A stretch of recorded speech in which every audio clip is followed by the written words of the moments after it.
인천 동구 화수동에서 활동하고 있는 일러스트레이터이자 또 작은 공간을 운영하고 있는 공간 운영자이기도 하고 주민인 10이라고 합니다. 10은 제가 10월 10일생이기도 하고 또 빈 공간이라는 뜻도 있거든요. 그래서 항상 겸손하고 배우는 자세로 살겠다라는 의미도 있습니다. 네. 일단 제가 하는 일은 여러 가지가 있는데 주민분들의 니즈를 좀 이렇게 충족시켜 줄 수 있는 활동들을 좀 하고 싶었었어요. 그래서 이제 문화예술 교육 기획을 좀 해보자라고 했었고, 처음엔 저희가 그린 그림, 저희가 총 4명에서 그 운영을 하고 있는데 그 팀원들이 각자 창작 활동을 하거나 또 기획자이시기도 하고, 그 동네가 재개발 구역이다 보니까 그 동네를 좀 기록을 해보자 라고 해서 그 공간에 대한 이야기와 풍경이 담긴 영상이나 아니면 그림들을 그리고 있습니다. 어떤 동네라는 그런 그 마을이라는 그런 공동체 안에 들어가서 맺었던 사람들의 관계가 되게 중요했던 것 같아요. 또 어떤 동네의 외형적인 모습도 매력적이긴 하지만 제가 인천에 올라와서 만났던 사람들의 관계, 또 그 관계 속에서 만들어진 이야기들이 그냥 한순간에 사라져 버린다는 게 안타까웠어요. 네, 그래서 그냥 없어지는 게 아니라 어떻게 남길 것인가를 좀 고민했던 것 같아요. 그런 이야기들이 좀 마을 공동체가 점점 없어지고 있는데 저와 같은 생각들을 하는 사람들이 분명히 주변에 많고, 그런 사람들이 그런 가치들을 그냥 사라져 버리는 게 아니라 계속 기억되고 또 다른 형태의 또 가치로 만들어진다면 좋겠다. 네. 그래서 계속 이런 활동을 하고 있는 것 같습니다. 그림으로 기억한다라는 건 저의 언어이지 않을까 싶어요. 제가 잘하는 게 그림이고, 제가 고등학교 때 이제 마을 삼촌한테 흑백 카메라를 받아서 이렇게 동네 촬영을 하러 다닌 적이 있는데, 그 흑백이 좀 저한테는 되게 애틋한 감정이 들었던 것 같아요. 그냥 사라져 버린다는 게 과거라는 그 단어가 흑백이랑 잘 맞고, 근데 꼭 과거가 아니고 우리 마을에는 이런 게 존재하는데 나눔의 방식이나 아니면 사람들을 대하는 태도나 이런 게 우리 마을에는 아직 존재하는데 이게 이상적이거나 그런 걸로 비춰지는 게 또 옛날에는 그랬는데 지금은 안 그렇잖아, 이런 것들이 되게 많아져서 이 마을이 없어지면 진짜 없어질 것 같은 그런 느낌이 막 들었어요.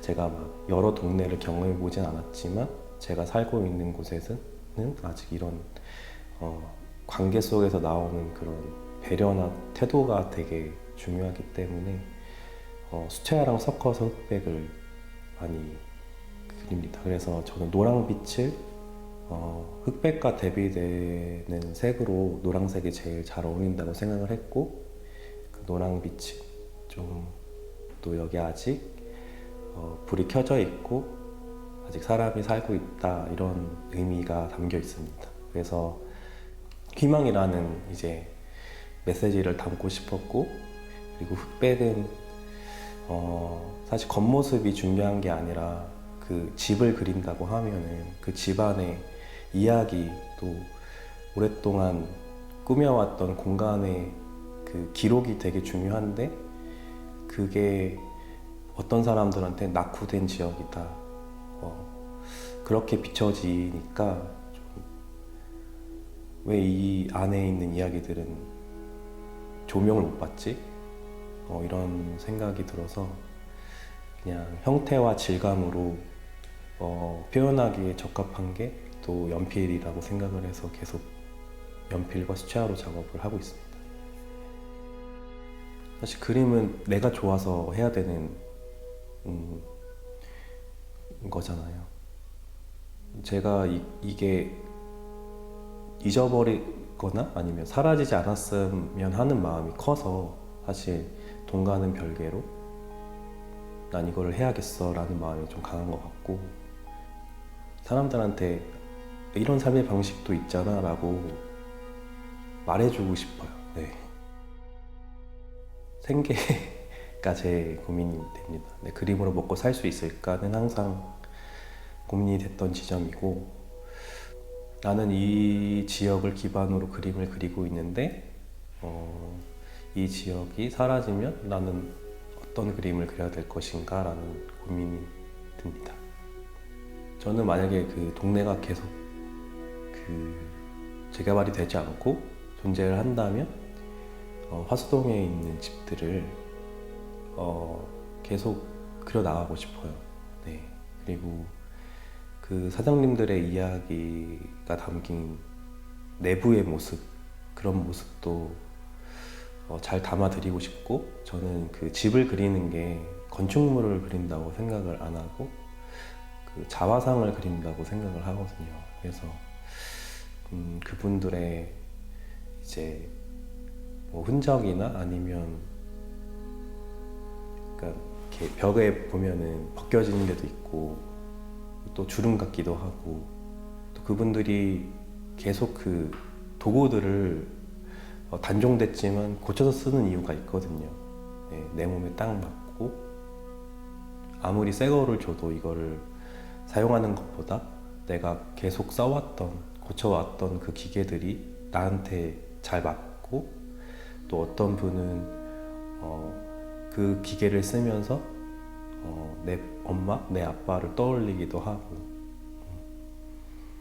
그런 것들을 잘 담은 그림을 그리고 싶고, 또 그분들의 이야기가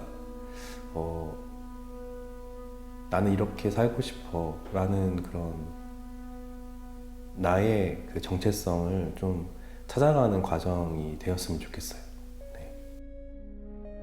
저는 집 그림을 그릴 때 집이 이쁘다 이게 쫙 들어오잖아요. 그러면 그분들의 이야기를 들으러 들어갑니다. 네, 그래서 사장님이랑 이야기를 나눠요. 어떤 사람들은 그냥 집인데 그게 어떻게 주름으로 보이고 다른 시선으로 느껴질 수 있느냐, 그 사장님들이 그 공간을 유지하기 위해서 이야기를 들어보면 그렇게 바라볼 수밖에 없는 것 같아요. 네. 저 간판은 저 타일은 어쨌든 그분들의 미감으로 꾸며진 하나의 그 창작품이 되는 느낌인 거죠, 저한테는. 네. 어떤 사람들이 자주 그러잖아요. 그 그림이 너랑 닮았어. 이런. 근데 그 집도 사장님이랑 닮았어요. 네. 사실 재개발이라는 것도 그 소수의 그 위치에 있는 어떤 분들이 이거 낙후됐으니까 부시고 아파트 짓자 이렇게 되는 거잖아요. 그 외관만 보면은 할 수 있는 생각이라고 생각을 하거든요. 그 이야기에 집중을 해보지 않으니까, 하지 않으니까 그냥 밀어버릴 수 있는 생각이 들 거고, 이게 또 돈으로밖에 보이지 않고 좀 다른 시각으로 좀 보려면 그 안에 들어가서 그 안에 있는 이야기들을 들어보려는 시도가 있어야 되지 않을까라는 게 제 작업과도 연결이 되는 것 같아요. 그래서 하나의 저 그림에 담긴 좀 의미이기도 한 것 같아요. 네. 여기를 봐라 이런 거 있는 거죠. 여기를 봐주세요 이런 게 있는 거죠. 네. 칩을 그리게 된 계기가 너는 왜 큰 그림이 없냐? 라는 질문이었어요. 네. 그러면 내가 큰 그림을 그리면 어떤 걸 제일 그리고 싶을까? 라고 생각을 했을 때 나는 그러면 우리 동네 집을 한번 그려봐야지 라고 생각을 했고 어떤 식으로 그릴까? 이거보다는 그냥 나는 연필로 그리는 걸 제일 잘하니까 그러면은 연필로 그려봐야지 라고 했는데 너무 오래 걸리는 거예요. 큰 그림을 연필로 이제 그리다 보니. 근데 막상 그리다 보니까 질감이 너무 마음에 들고, 그래서 그 작업들을 제일 첫 번째 한 장은 사장님들한테 드려야지 하고 이제 번호를 다 매겨서 이제 공간을 찾아갔어요.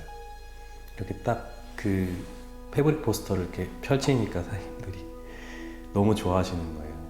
집에 애착이 강하신 분은 이렇게 우시기도 하시고, 이거를 계속 그려 나가야겠다라는 동력을 얻은 거죠, 저는. 네.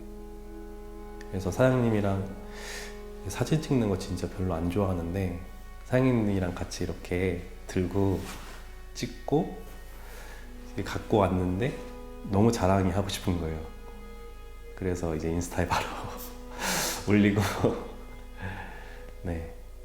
어쨌든 소통이 된 거잖아요. 제가 이렇게 그려드린 걸로 사장님들이랑 하하호호 웃고 나 이거 그렸어요 자랑도 하고, 이게 엄마 나 그림 그렸어 뭐 이런 느낌으로 나 이거 잘 그렸지 뭐 이런 거 있잖아요.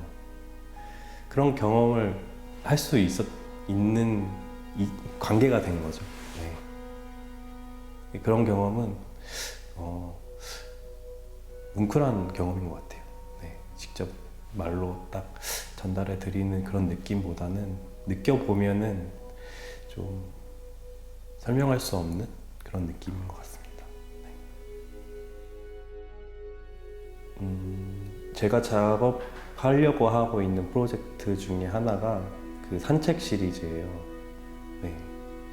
근데 제가 과거에 상담을 받고 과거 여행을 했던 경험들을 저희 동네의 어떤 풍경이나 어떤 오브제들로 제가 만난 오랜 시절의 저와 그 다음에 현재의 저가 동네를 산책하는 그런 느낌의 수채화풍의 그림을 작업을 할 계획인데 막연하게 이런 생각이 들었었어요. 동네가 아니라 좀 외부에서 작업을 하고 싶다. 왜냐면 동네의 현재 지금 상황이 많이 좋지 않거든요.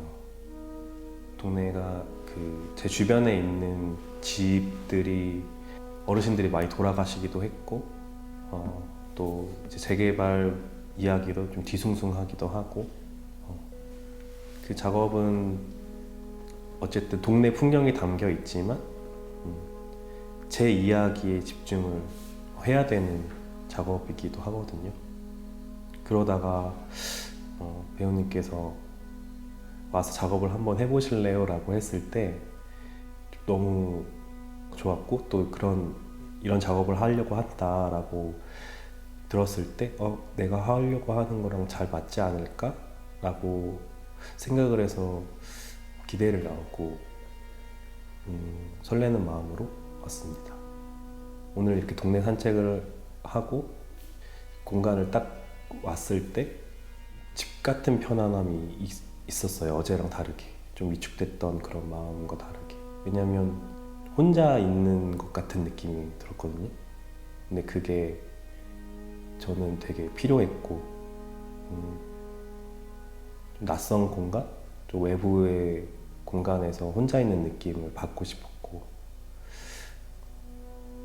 그렇지만 되게 편안하고 작업할 수 있는 준비가 되었다 라고 생각이 들어서 일단 눈에 들어왔던 거는 강이었거든요. 중간에 흐르는 강. 거기서 이제 오리랑 고양이가 오리를 사냥하려는 그런 모습을 포착을 했어요.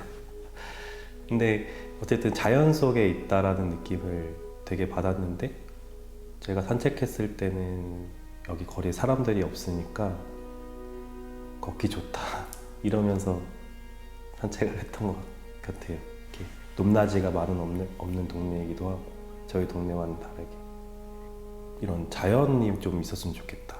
풀이나 연못이나 그래서 저희 동네에는 없지만 나무들은 많은데 이런 그 터가 많이 없거든요. 풀이 자라는 터가 그런 것들을 좀 이런 바램 같은 거 그런 그 녹지 그런 것들이 좀 있었으면 좋겠다. 제가 풀을 좋아해서 네. 그래서 아까 그 연꽃밭이 있더라고요. 이제 연꽃에 연꽃 모양이 그 뿌리 모양이 드러나잖아요.